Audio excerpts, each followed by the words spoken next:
Hello, welcome to Sin University's online training sessions. This is Dr. Zishan Bhatti. In today's lecture, we will be seeing that how we can further update our profile by giving our academic research qualifications. So once you log back into your system, you would be within your dashboard. From that dashboard, again we go to your profile. Once you click on your profile, we should have filled our profile basic information. If I go into qualification, that tab should also be completed by now. The third tab that we are more concerned now is called research interest. Once we go into our research interest, this is a very simple thing that we need to provide.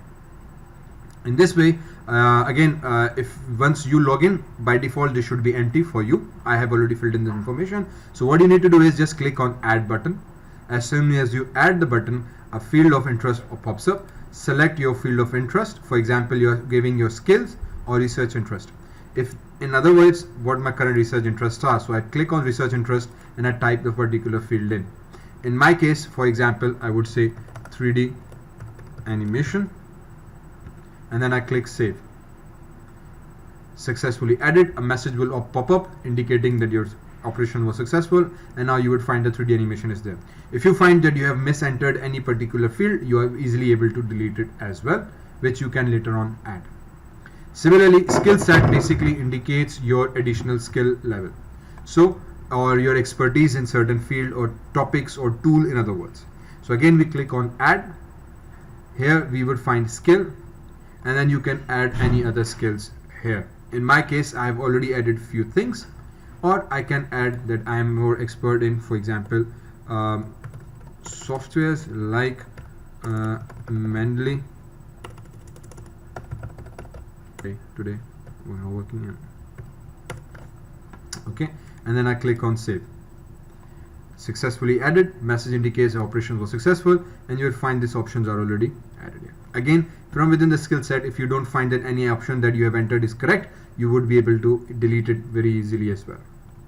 Then once this section is complete, this is all it needs to do. Your research interest, which indicates your current area of research that you are doing, and the skill set that you have, which can be any topic, any tool, anything that you are more confidently able to do.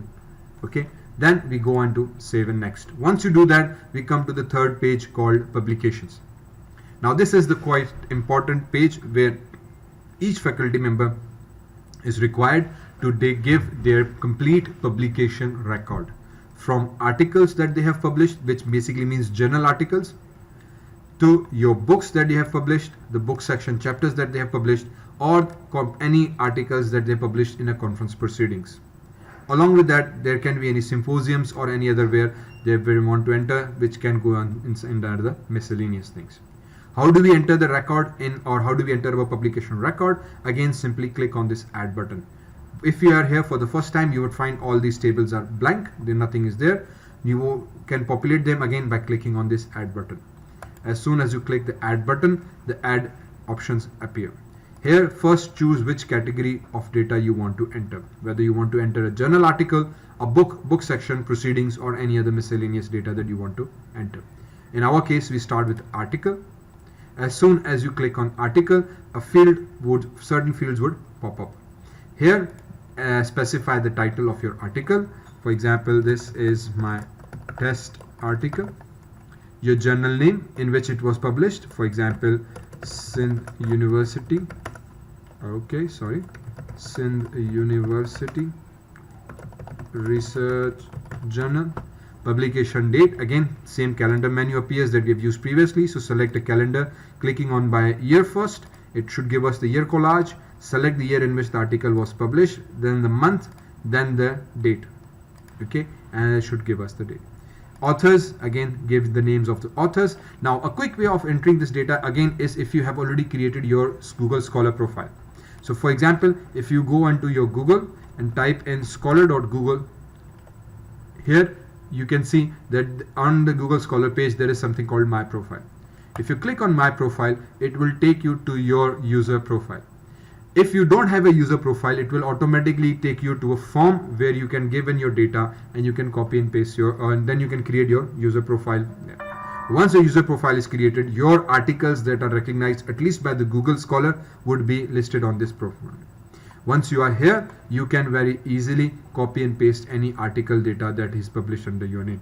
So for example, if I click on any article name, I can come here, select a title, come back into my portal, and I can easily copy the title, go back here, copy the author's name, volume information, issue, all other relevant information can be easily entered from the system. Okay, so this becomes more convenient. Or in other words, if you have already your article list available from your Microsoft Word in your PDF or any other portal, you can copy paste your content here. Remember to enter all the data as requested on this form correctly and accurately. It's a national journal or international journal. Again, every faculty is supposed to know that. So in my case, if this is then a national journal, I would just give it a national journal. If check recognized by HEC or not, again now this is important. If this is an HEC recognized journal, it should be checked yes. If it is not, it's not. If this journal has an impact factor, it would be recognized by HEC.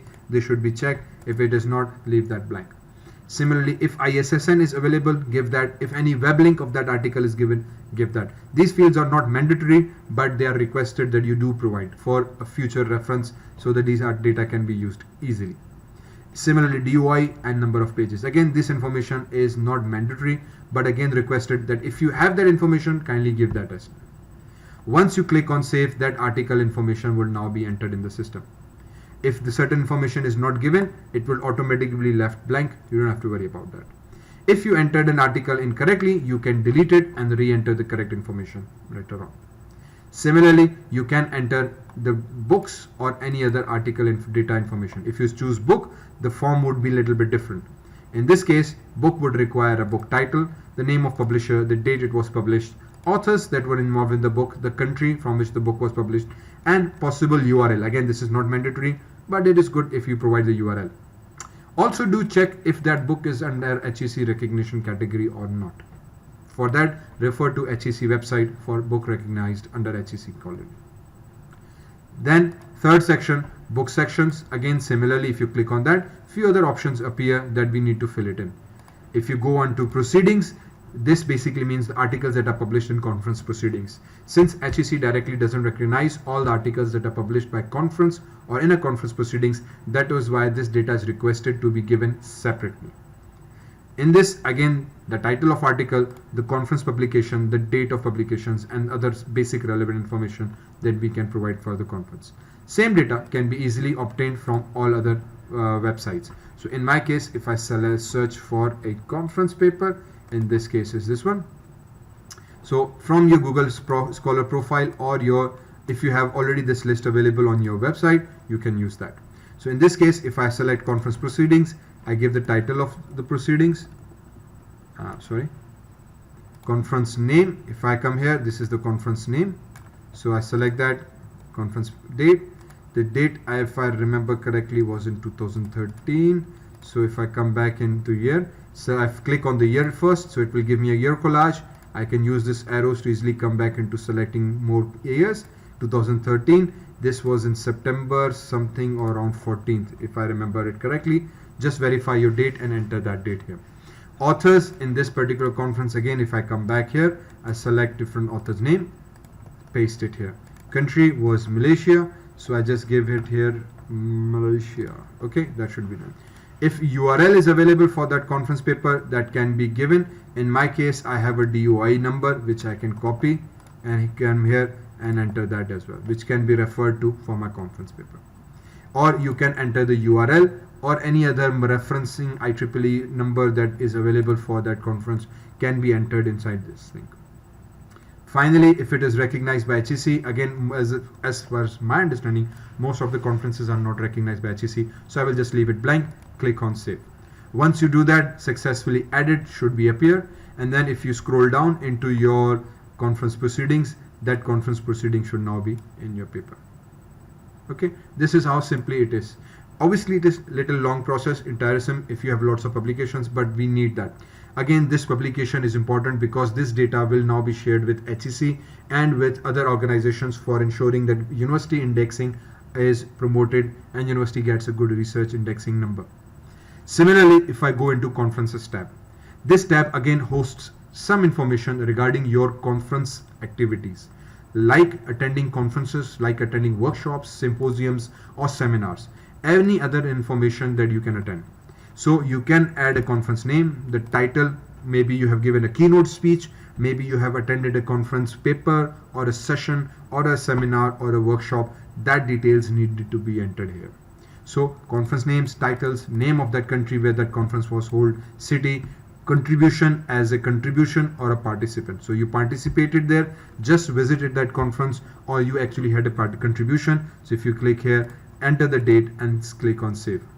This is where you can enter some data here.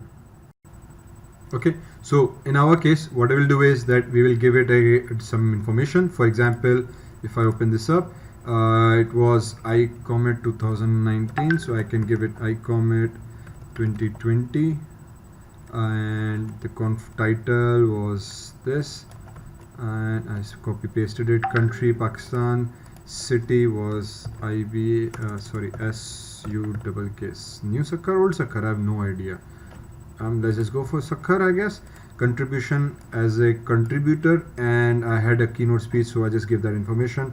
The date was supposed to be 20 January, and I think it was 30th. Okay, so click on save. As soon as we click on save, the information is added inside our systems. Okay, sorry, I saved double times, so this information is there. Okay, and because I pressed it 2 times, the system entered it twice. Should not do that. We found a flaw. That's good thing. Like we said, use it. We found a flaw. Do let us know of any such problems that you find, and we will try to rectify that.